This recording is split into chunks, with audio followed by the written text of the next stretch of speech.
detalhes profundos, né? Tipo, ou pelo menos não há mecanismo de busca que te resolva a situação numa só sentada, né? Tipo, é preciso muito tempo de pesquisa, é preciso, para escarafunchar detalhes, recorrer a fontes alternativas da internet, como jornais antigos, como revistas antigas.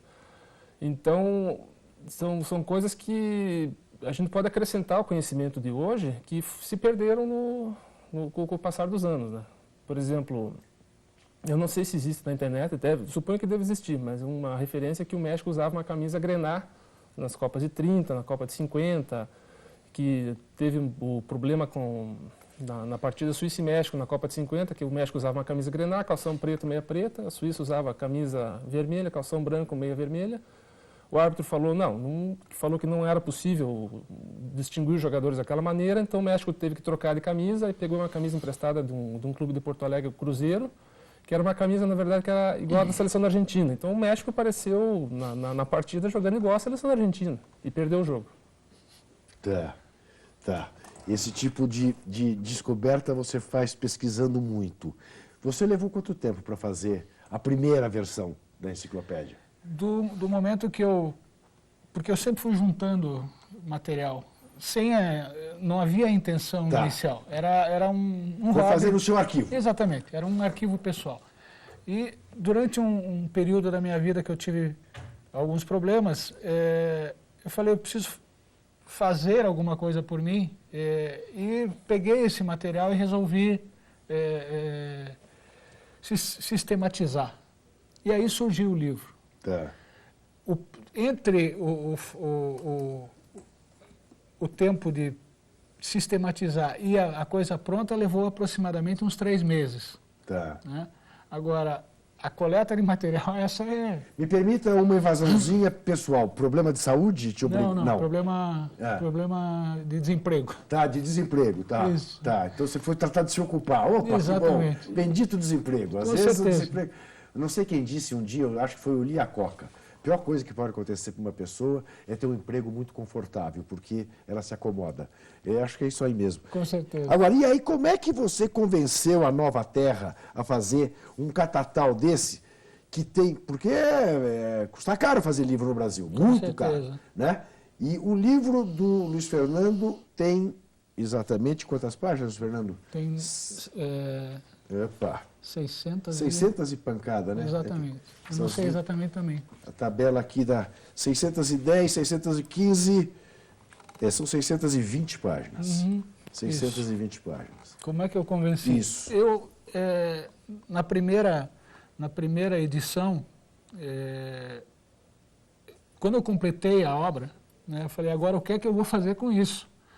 Porque eu nunca trabalhei no mercado editorial, não era jornalista, não sou jornalista. Isso, claro, né? Administrador de empresas. Exatamente. Okay. Aí eu fui na internet e comecei a procurar editoras que editassem material esportivo.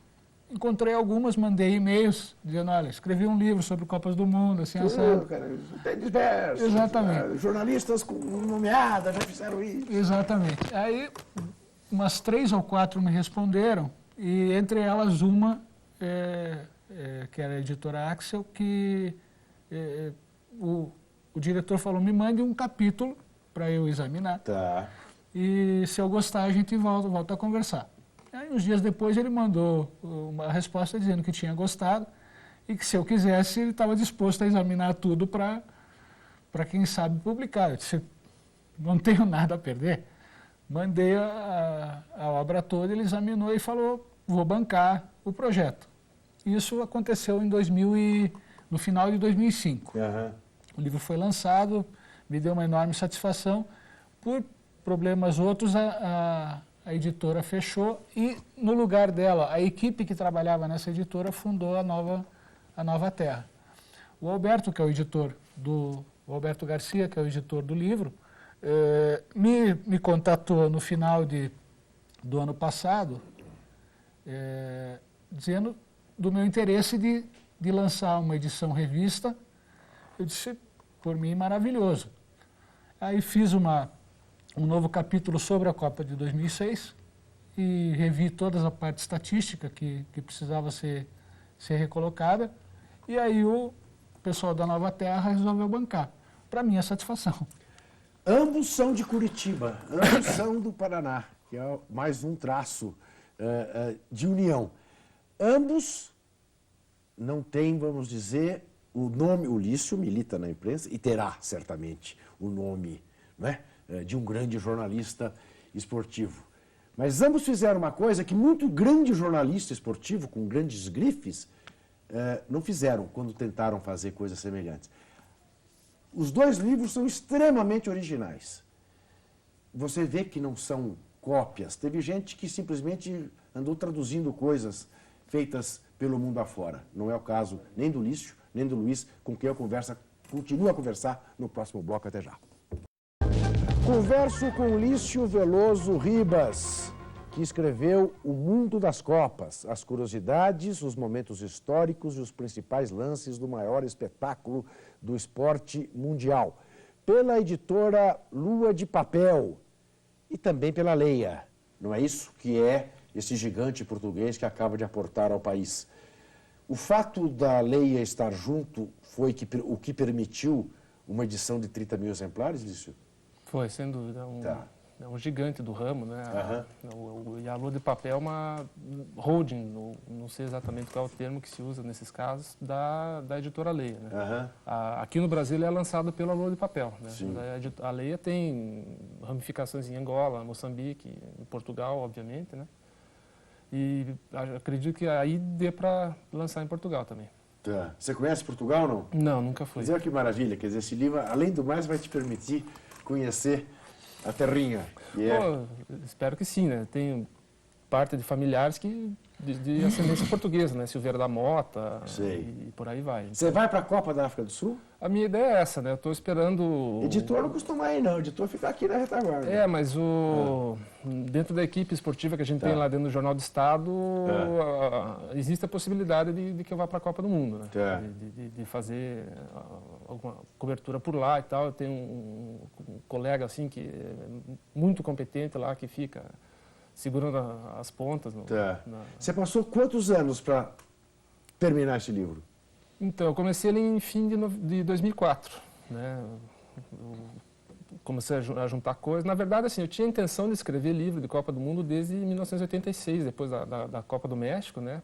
E aí, a partir dali que eu comecei a juntar bastante material, revista, jornal, tudo que saía em coisa. Gravei um monte de jogo antigo que passava na época.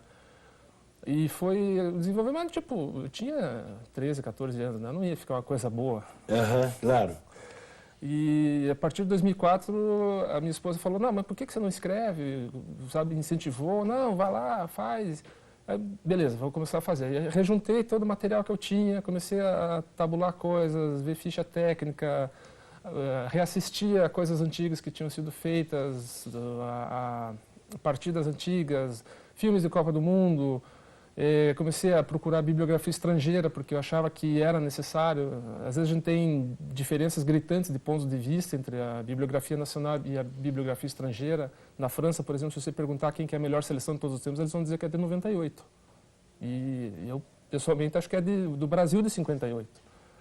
E a partir daí fui compilando. A minha ideia era para ela lançar para 2006, mas aí ficou apertado, não deu, aí eu resolvi fazer para 2010, daí deu a possibilidade de fazer com as ilustrações e por aí vai. Como é que é você, um cara de 7 instrumentos assim? Você já parou para pensar que isso é uma coisa rara? Eu, por exemplo, sou incapaz, como diria o meu avô, de fazer um zero com a bunda. Imagina desenhar as coisas. E você vai ver no correr da entrevista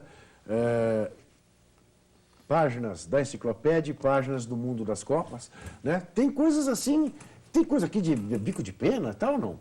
Não, eu fiz artes já direto no computador. Direto no computador? Não, tem alguns desenhos que foram feitos à mão e depois foram uma aplicação de cor, essas coisas, né? Mas a questão do desenho dos jogadores é porque eu achei assim, ia ser muito difícil conseguir fotos de jogos de Copas antigas, né? Por exemplo, um jogo lá entre Estados Unidos e Paraguai. Eu precisava de um jogador americano, onde é que eu vou conseguir? Aí ia ser praticamente impossível conseguir uma foto dessas. Eu achei que era mais conveniente fazer ilustrações e tal, então tem aquele prazer tipo álbum de figurinhas, assim, Sim, sabe? isso. Aí eu conseguia achar jogadores de praticamente todas as épocas e tal. Claro que alguns repetem de uma Copa para outra, né? Essas figurinhas, na verdade, elas são referentes a heróis daquela partida, né? Por algum motivo ou por outro, né? E alguns repetem de Copa para Copa, né? O Pelé teve seus momentos de heroísmo em 58, teve em 62, mesmo em 66 ele fez o primeiro gol da Copa, né? Sem dúvida, E contra em a 70, Bulgária. Exato. E em 70 não tem nem o que falar, né? Uhum. Foi o grande nome da Copa. Luiz Fernando, pro Lício, a melhor seleção de todos os tempos é a de 58, que ele não viu jogar. Você, que é um pouquinho mais velho que ele, suponho que também não tenha visto jogar. Não, tinha meses de idade quando a Copa de 58 aconteceu. Então, daqui dos 3, só eu vi. Eu também não tinha muito mais do que meses, tinha anos. 8 vezes 2, 96 meses. Tá de bom tamanho. Para você também é essa seleção de 58? Olha, das que eu vi jogar, sem dúvida nenhuma, a melhor de todas disparado é a de 70. Tá. Que é a tida pela FIFA como a melhor de todos os tempos. Com a melhor de todos né? os tempos, exatamente. Agora, eu gostaria muito, pena que a gente tem muito pouco material, pelo menos disponível, Tá. né? Antes da Copa de 2006, ficou disponível na internet a final da Copa de 58. Isso. E eu assisti embevecido. Aham. Com certeza, porque era, você vê aqueles jogadores, primeiro ganhando o primeiro título, né? Enterrando um karma ruim que vinha desde a Copa de 38, nem da de 50, de 38, já que era uma Copa que o Brasil já tinha jogado bem. Né? Agora, um jogo que eu gostaria muito, Juca, de assistir, eu não sei, deve existir na Europa, deve existir em videotape, seriam os 3 maiores minutos da história do futebol. Brasil e Rússia. Brasil e União Soviética. 58. Exatamente. Porque o que eu já li a respeito, você imaginar que naquele jogo surgiu para o mundo Garrincha e Pelé juntos, Isso. deve ser uma coisa de ficar aplaudindo. Que é o que respalda o teu conceito que a seleção de 58 é a melhor de todos os tempos, porque é a única que tem Pelé e Garrincha juntos? Olha, também, mas eu acrescentaria o Didi no meio da Copa. Cara, esse foi o melhor de todos. Para mim foi o melhor jogador da Copa, ele deu passes precisos, assim, com uma quantidade impressionante. Inclusive, no jogo do Brasil e União Soviética, o primeiro passe dele, ele está correndo em paralelo à linha da área e dá um toque de lado e coloca o Vavá na cara do gol. E o Vavá chega e faz o primeiro gol, né? Isso. Então, pela quantidade de passes, ainda tinha o Newton Santos, que é a enciclopédia do futebol, que merece o título. Tinha o Gilmar dos Santos Neves. Tinha o Djalma Santos, embora ele tenha jogado só a final, né? Até rolaram lendas na época que ele tinha sido, em um jogo, eleito o melhor jogador da Copa. E não é verdade isso? A FIFA diz que é o Nils Lidholm, né? Um sueco que era um atacante, mas que ele jogou algumas partidas como ala direita e a FIFA colocou lá. Eu, como não assisti a Copa inteira, eu tive que confiar na informação da FIFA. Curioso, né? Porque o Didi, além do mais, é personagem da velha história do Vicente Fiola, né? Instruindo a seleção brasileira antes do jogo contra a União Soviética, que era tida e a vida como a grande surpresa, porque era futebol por computador, tinha posto tudo nos computadores, sabia como o Brasil jogava. E aí o Fiola explica para o Didi o que ele quer do Didi. Se você receber na bola, de olho fechado que seja, abre na direita, que o Mané vai estar lá. Mané, você, por favor, dribla só uma vez o seu adversário, não duas, porque daí vai ter 2 em cima de você e centra no primeiro pau que o Vavá vai estar lá. E o Mané virou-se para ele e perguntou, tudo bem, seu Fiola, mas o senhor já combinou isso com os russos? Não? A gente já volta. Converso com Luiz Fernando Baggio, autor da Enciclopédia das Copas do Mundo, pela editora Nova Terra. Baggio ou Luiz Fernando, como é que te chamam mais? Tanto faz? Tanto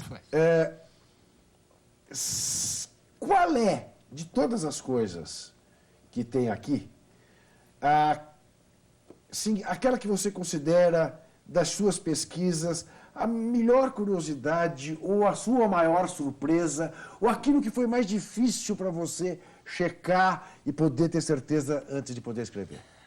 Bom, a parte estatística é muito complicada às vezes, porque às vezes você pega 2 fontes conflitantes. E aí, como o Lício falou, você tem que confiar ou no teu feeling, ou naquela que é oficialmente aceita. Muitas vezes, na parte das estatísticas, eu acabei vendo tendo conflito de números e confiei no que a FIFA diz. Nem sempre a FIFA está certa, mas o que a gente pode fazer? É o que vale para o registro oficial. Tá? Agora, curiosidades, tem N curiosidades assim que você fica surpreso quando você descobre.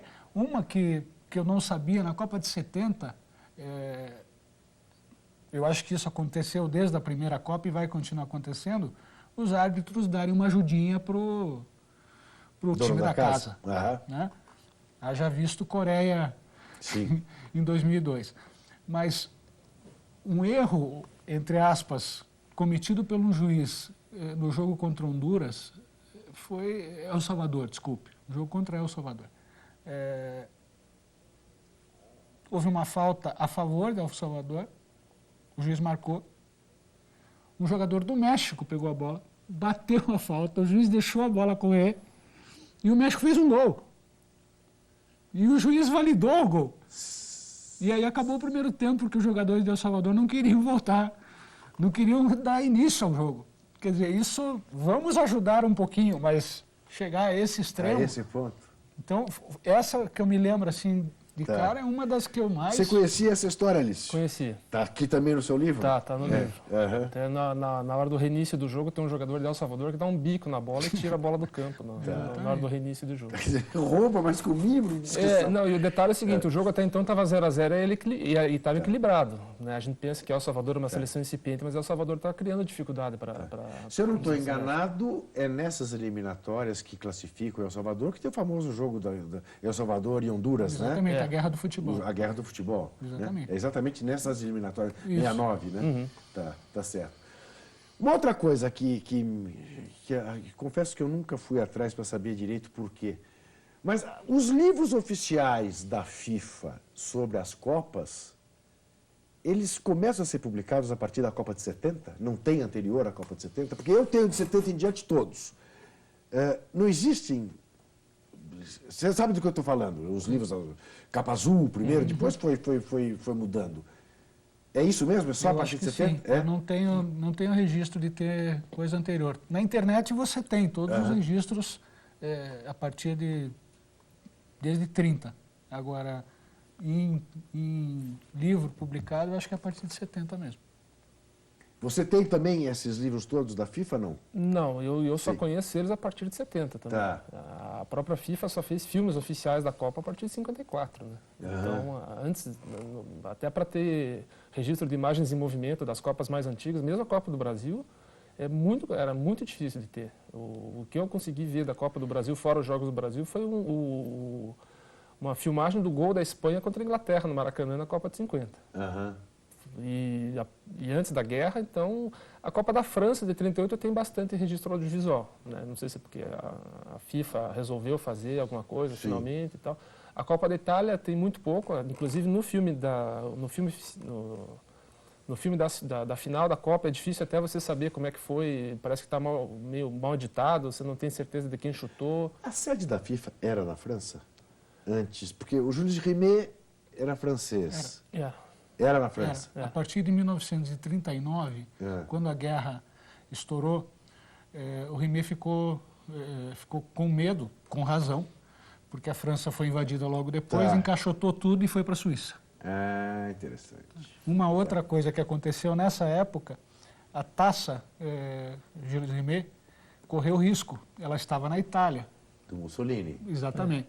Aí o presidente da Federação Italiana, chamado Torino Barasi, ficou com medo, escondeu a taça numa caixa de sapato embaixo da cama dele. Sim. E, durante um tempo, deixou guardada ali, daí deu um jeito de mandar a taça para a Suíça. Vocês vejam como com brasileiro ninguém pode mesmo, porque a taça que resistiu ao Mussolini não resistiu, aparentemente, a um ladrão que a derreteu para vender como ouro. Vocês acreditam nessa história, não? Que essa Copa está derretida? Ou vocês acham que um dia essa Copa vai aparecer Pode ser. inteira? Não sei, eu acho que ela foi derretida mesmo, infelizmente. Eu percebo, você, além de documentos em papel, você também tem filmes, imagens?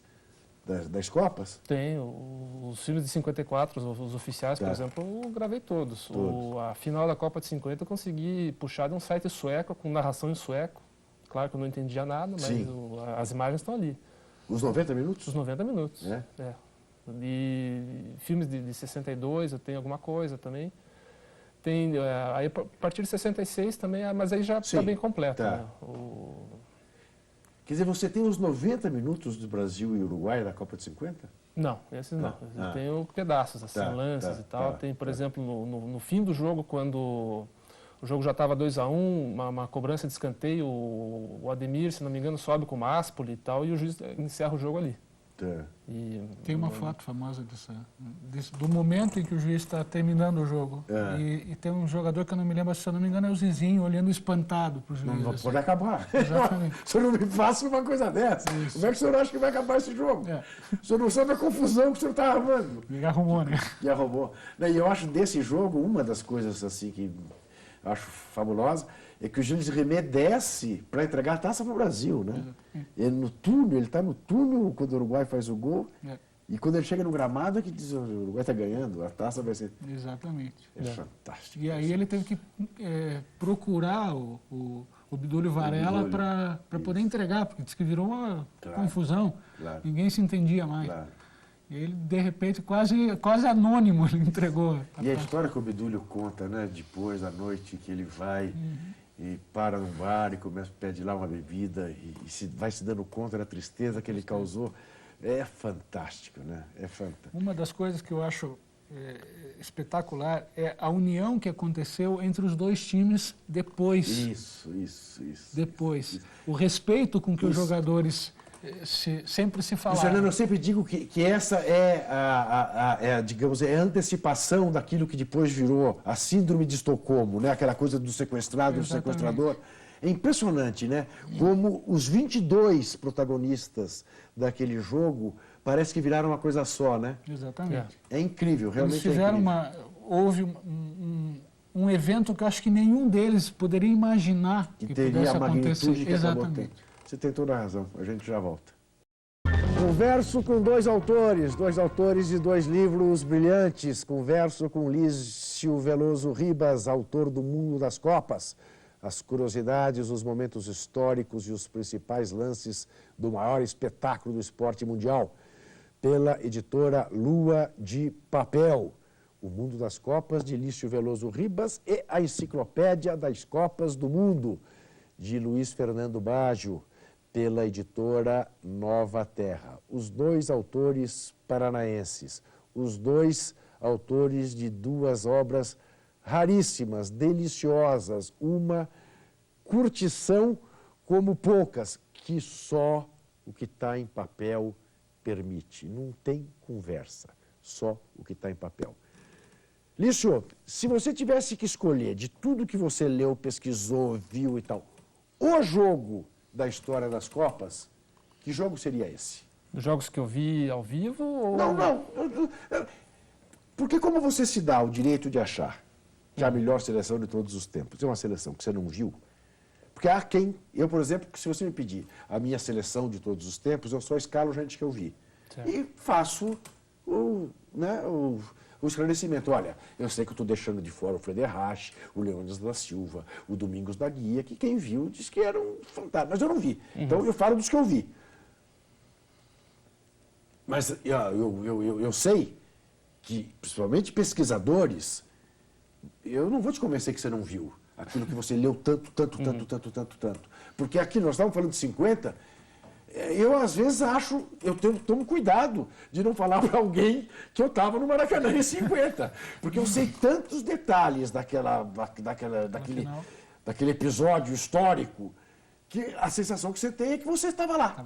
Né? Então, qual é o teu jogo da história das Copas? Olha, assim, dos que eu vi mesmo, que eu tivesse vídeo em videotape e tal, ainda ficam com Alemanha 3, França 3, Copa de 82. Tá, foi um jogaço logo depois que o Brasil foi eliminado pela Itália. Foi. Né? E foi uma tristeza, porque aí foi a França eliminada nos pênaltis, não é isso? Que era outra representante do futebol arte. Era a única que sobrou, né? A Itália Isso. tinha aquele futebol eficiente, mas aquele Isso. futebol de sempre. A Alemanha jogava como a Alemanha de sempre. A Polônia também tinha um futebol bastante de força física. E a França era a única que jogava. Agora, a Alemanha de sempre com um herói ali, que é o Rummenigge, entrando já na prorrogação, não é isso? Ele entrou, ele estava aquecendo Isso. no momento que a França fez um dos gols. Né? Isso. E aí ele entrou com a missão de empatar uma prorrogação, ele ia ter lá 20 minutos para isso. A França estava ganhando de 3-1 e ele, no segundo lance dele, ele guardou uma bola na rede. É fantástica essa história. É fantástica essa história do Rummenigge. Para você, qual é o jogo? A final da Copa de 70. A final da Copa de 70. Pela aula de futebol que o Brasil deu. Não só para mim, tem 2 gols, um deles eu chamo o gol da minha vida. É o gol que eu sempre, toda vez que eu revejo, eu sinto exatamente a mesma emoção quando eu tinha 13 anos de idade e vi o gol acontecer. O do Carlos Alberto? Não, o gol do Gerson. Do Gerson, tá. Que foi a virada. Tá. Né? A virada não, foi voltar a estar à frente. Isso, 2-1. Agora, o 4º gol do Brasil, eu falo isso no livro, eu tento descrever a emoção que é ver esse gol. É uma obra-prima de coletividade, de um time que tinha individualidades monstruosas, como o Gerson, como o Pelé, como o Jair, como o Carlos Alberto, como o Tostão, como o Rivelino. Sim. Só que a construção desse gol, que começou lá na defesa. O Clodoaldo, comendo um, comendo outro. Juca, o gol começa antes, o gol começa com o Tostão. O Tostão volta e toma uma bola do italiano, passa para o Gerson e o Gerson para o Clodoaldo. Ah, é? Exatamente. Tá. Aí ele dribla os 5. Isso. E dá continuidade ao jogo. O gol é a síntese do que era aquele time. Isso. Agora, você vê como as coisas são curiosas. Você escolhe um jogo Alemanha e França. Você escolhe um jogo Brasil e Itália. O meu é exatamente anterior ao teu. Tá? É Alemanha e Itália. 4-3. Aquele jogo Espetáculo. que, se você pedisse para mim, Juca, eu quero que você faça uma estátua em homenagem ao futebol, um monumento ao futebol. O monumento ao futebol para mim é o Beckenbauer, de braço na tipóia, jogando aquela prorrogação. É uma das coisas mais comoventes assim que eu já vi num jogo de futebol. E com a dignidade que ele tinha, né? Sim, sim. Jogando. Sim. Era uma coisa espetacular. Esse jogo também é lindo. Há momentos, bom, vocês conhecem isso. Pelé machucado contra a Tchecoslováquia em 62, no canto do campo, a bola dominada, o Masopust vai cercá-lo, o Pelé faz que vai driblá-lo e ele abre para o Pelé passar. E o Pelé percebe que o Masopust não quer tirar a bola dele porque ele está com a virilha distendida e joga a bola para fora do campo. É outro momento assim que eu diria que, né, em termos da demonstração do que é a ética de 2 esportistas excepcionais, né? E que está difícil de ver hoje, né? Tá difícil. Infelizmente. Tá, sem dúvida. Sem dúvida. Imagina, se alguém faz isso, o nego diz que é um bobão, é um filósofo, imagina, tem que tomar a bola do cara, vai lá fazer o gol. Quebra mais um pouco. Isso, é isso mesmo. Então, na Copa 2006, por exemplo, né, teve o jogo Portugal e Holanda, que foi o jogo com mais cartões amarelos, mais cartões vermelhos. Dentro de campo havia muita reclamação do negócio do fair play, porque era faltas a todo momento e muita discussão. E para a bola, não para a bola, tinha jogadas em que os jogadores não paravam a bola. O jogador sofria falta, o juiz não necessariamente marcava. Que até foi um jogo de poucas faltas, numericamente, foram 25. Mas muito violentas. Mas é que foram muito violentas. Né? Aos 6 minutos, o Cristiano Ronaldo leva uma entrada que o holandês crava as coxas. Isso. As travas do chuteiro na coxa do Ronaldo. Isso. Então, a partir dali foi que começou a se discutir, mas joga essa bola para fora, não se joga a bola para fora quando existia uma situação onde o jogador estava machucado, e os jogadores ficavam constantemente machucados porque as faltas eram muito violentas. É isso mesmo. Bom, e nós temos um exemplo. Você vai lançar provavelmente um livro lá em Portugal. Você, por favor, lembre eles do que eles fizeram conosco em 66, né, Olício? Eles perseguiram Pelé bastante. Agora, aquele jogo, assim, acho que era legal desmistificar um pouco, né? Portugal tinha muito mais time que o Brasil. Sem dúvida. No papel até não, mas a seleção portuguesa Jogou, estava jogando redondinha, a seleção brasileira tinha toda aquela bagunça da preparação. Sim, 44 jogadores. E eles não davam bola para preparação física, né? Apesar de todos os alertas.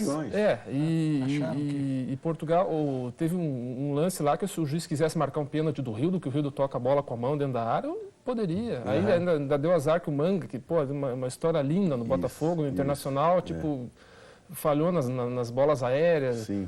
E, tipo, eu até achei heróico, entre aspas, da parte do Brasil, ter feito 2-1. Portugal abriu 2-0 rápido, o Rildo fez 2-1 e Portugal não fez o terceiro. Mas Portugal morreu o Brasil do começo ao fim. Foi, sem inclusive dúvida. Na bola, e inclusive na hora na pancada também. Na pancada. Lício, ouço dizer que o seu livro tem um endereço correspondente na internet com um teste de 20 perguntas que até agora ninguém foi capaz de responder?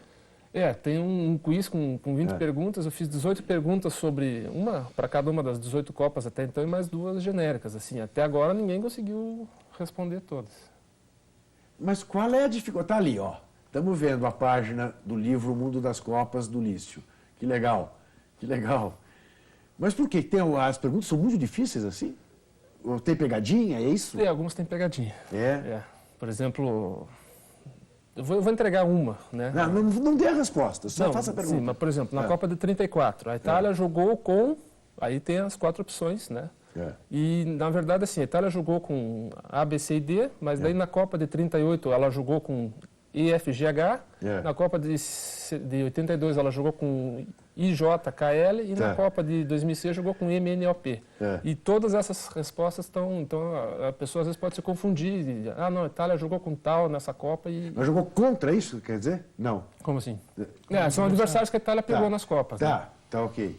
Então você dá lá uma múltipla escolha para ele dos adversários da Itália em todas as Copas, de maneira a confundi-lo na resposta. Então, em algumas... Quer dizer, o cara tem que pesquisar mesmo. Não, tem gente que sabe de cabeça, né? O Baja provavelmente acerta. Vou tentar. Eu tenho tanta coisa para fazer hoje, ele já me bota essa coisa na cabeça. Vou entrar para responder esse teste. Em 12 minutos a gente já volta. Luiz Fernando Baggio, um dos meus entrevistados de hoje, fez a Enciclopédia das Copas do Mundo pela editora Nova Terra. Você já encontra esta obra rara nas principais livrarias do país já a essa altura, né, Luiz Fernando? Inclusive no próprio site da editora eles estão fazendo a venda. Isso, é possível, evidentemente, você comprar pela internet nas grandes livrarias brasileiras, Livraria Cultura, Livraria Saraiva, enfim.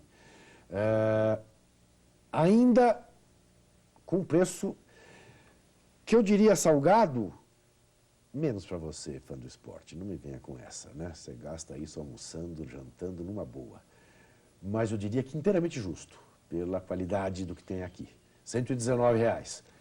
O livro do Lício Veloso Ribas, O Mundo das Copas, como já está em regime, já há mais tempo, já vendeu 10 mil, já está na 3ª edição, já tem 30 mil exemplares distribuídos pelo país, já entrou naquela economia de escala que permite um barateamento, está a 55, não é isso? Em algumas livrarias, pela pesquisa que eu fiz, você consegue, em algumas livrarias, a 55. Que aí a própria livraria dá desconto, né? Sim, é claro, a livraria que dá o desconto. Mas é também, a exemplo da Enciclopédia das Copas do Mundo, um livro imperdível para você não só acompanhar a Copa da África do Sul, sim, porque ambos, e tem mais esse detalhe, ambos tiveram o cuidado de fazer com que os livros deles não se limitassem a falar das Copas já findas.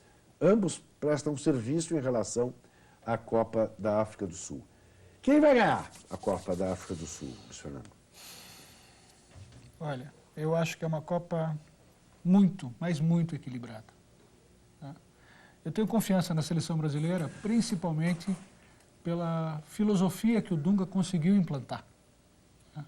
Depois da bagunça que nós vimos em 2006, o Dunga, como você mesmo conta, ele colocou o Romário na linha em 94. eu acho que nós temos uma grande chance, porque temos jogadores para isso e o Brasil sempre vai entrar como favorito. Agora, a gente tem que ficar de olho em Espanha, que está aparecendo bem, só que a história da Espanha nas Copas do Mundo é sempre a de chegar como a fúria e voltar para casa antes. Eu gostaria de ver a Espanha ir mais longe. Eu acho que Holanda, a gente pode ficar um pouco de olho aí, porque fez uma eliminatória excelente e o futebol holandês é sempre bom. E, de resto, os mesmos. O de sempre. Itália. Prenda os suspeitos de sempre. Exatamente. É isso. E você, Lício, o que você acha? Olha, eu acho que a Copa está se desenhando para dar uma final entre o Brasil e Espanha, né? A tendência é que, salvo alguma grande zebra, os dois vão ficar em primeiro dos respectivos grupos e, nesse caso, eles só se encontram na final. Agora, aí também há as seleções de sempre. Eu cito também a Inglaterra, que conseguiu ajeitar um meio de campo fortíssimo. Tem o Rooney, que é um dos melhores jogadores em atividade.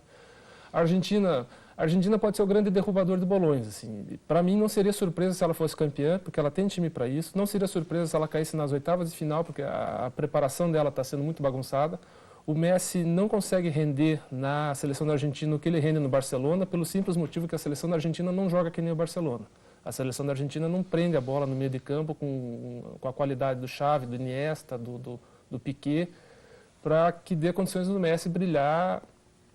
Então pode ser que ela vá longe, né? A Argentina pode pegar a Espanha na final, na semifinal, que a tendência pode ser essa, mas também pode ser que ela caia nas quartas de final, quando for enfrentar uma seleção mais cascuda como a Alemanha, por exemplo. Tá.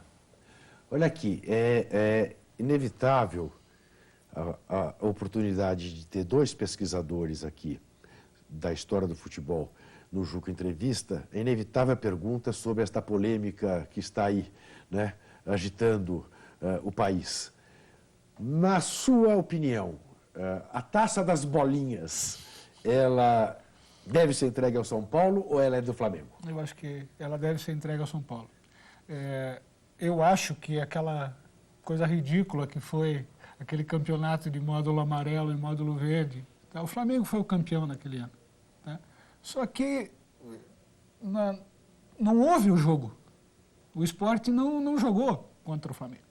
Então, pelo número de títulos, a taça é do São Paulo. Uhum. Tá? Agora, o São Paulo é o primeiro penta. Exatamente. É o primeiro. Tá. Não, sem desmerecer a história do Flamengo, pelo amor de Deus. Tá. Eu acho que é o time de maior torcida do país. Agora, essa bagunça que o futebol brasileiro... Sim, claro. Isso é outra coisa. É outra coisa. Acaba criando esse tipo de polêmica desnecessária. Você acha também isso, Luiz? Não, eu vou alimentar a polêmica, eu acho que é do Flamengo. Tá. Então 2-1 para nós. 2-1 para nós. Agora vejam como o Luiz Fernando é um pesquisador honesto, porque ele não está preocupado em bajular a maior torcida do país para comprar o livro dele. Quer dizer, lembre-se disso. Agora, e sei que o Lício não está preocupado com isso também. Eu considero Não, que... eu vou dizer por quê. Porque assim, se o São Paulo tivesse sido campeão naquela oportunidade, ele ia dizer que era heptacampeão. Claro, e outra coisa, aquele campeonato, ele foi uma ruptura com a bagunça que imperava na CBF desde então, porque os clubes decidiram organizar e a CBF criou essa história de fazer o cruzamento dos módulos verde e amarelo no meio do caminho, com o campeonato em andamento. Sem dúvida. Então, eu considero o Flamengo campeão brasileiro. Uhum. Quem enfrentou os maiores times foi o Flamengo. O Flamengo enfrentou o Internacional na final, antes enfrentou o Atlético Mineiro do Tele Santana, tinha pego o Vasco do Romário e Roberto Dinamite no ataque, Isso. Enfrentou o São Paulo do Miller, o Silas. Quer dizer, eram os melhores times. Assim. Uhum. A CBF ela pode arrumar argumentos jurídicos para considerar o Sport campeão brasileiro, mas o campeão, de fato, é o Flamengo. Agora, a taça é da CBF, né? Então a CBF faz o que ela achar mais conveniente. Essa é a grande diferença entre o que é legal e o que é legítimo, né? Eu considero também legitimamente o Flamengo o grande campeão brasileiro de 87.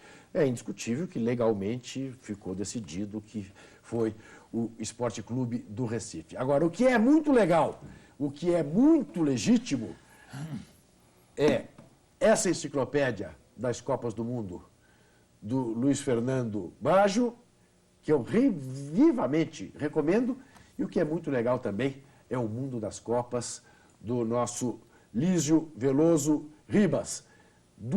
Eu volto a dizer, 2 livros assim que honram a estante, a biblioteca esportiva da gente, porque é fruto de trabalho de 2 pesquisadores com P maiúscula, gente séria e gente que fez da excelência da pesquisa 2 obras que dá prazer ler. É uma curtição para quem gosta de futebol. Muitíssimo obrigado a vocês 2 por enriquecerem a nossa biblioteca e por saírem de Curitiba, aquela terra tão simpática, para vir aqui para essa Pauliceia desvairada. Obrigado, Luiz Fernando. Obrigado, Juca. Obrigado, Lício. Obrigado, Juca. A gente se vê.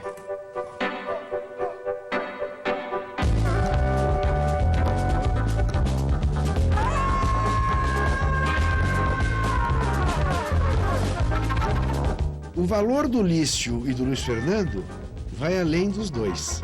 E é fácil comprovar, porque o valor deles está no trabalho deles. E os 2 livros que eles fizeram são 2 livros que equivalem a 2 golaços em finais de Copas do Mundo.